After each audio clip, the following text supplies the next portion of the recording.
over a barrel. That's how Herman Mihalich enjoys the craft rye he distills before it's bottled as Dad's hat. Oh, that's good. But he doesn't want his business that way, and it has been since 2018 when 25% tariffs were put on all whiskey exports to Europe as part of the trade war. Those exports have since plummeted more than 40%. It just basically dried up our business in Europe. So 2018, 2019 were both zero. EU exports were previously a double-digit portion of Dad's Hat sales. Now, EU tariffs could increase to 50% in June. A 50% tariff on Kentucky bourbon and other American whiskey would be a crippling blow to our industry.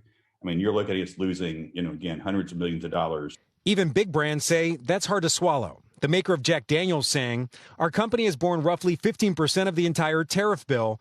The fact that tariffs have coincided with COVID has been a real challenge for us.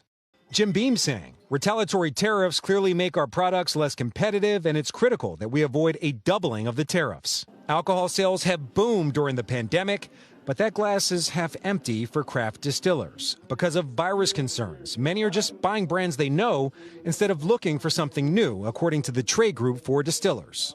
It's a double shot for U.S. distillers that have increased by 72% since 2016. Even with all the uncertainty, they still have to figure out just how much to distill. We have to plan 2, 3, 4, 5 years out for sales because we're putting that whiskey into barrels today. Making decisions today that could overcommit the amount of cash into your inventory could be devastating. For the news, I'm Frank Holland. Shepard Smith here. Thanks for watching CNBC on YouTube.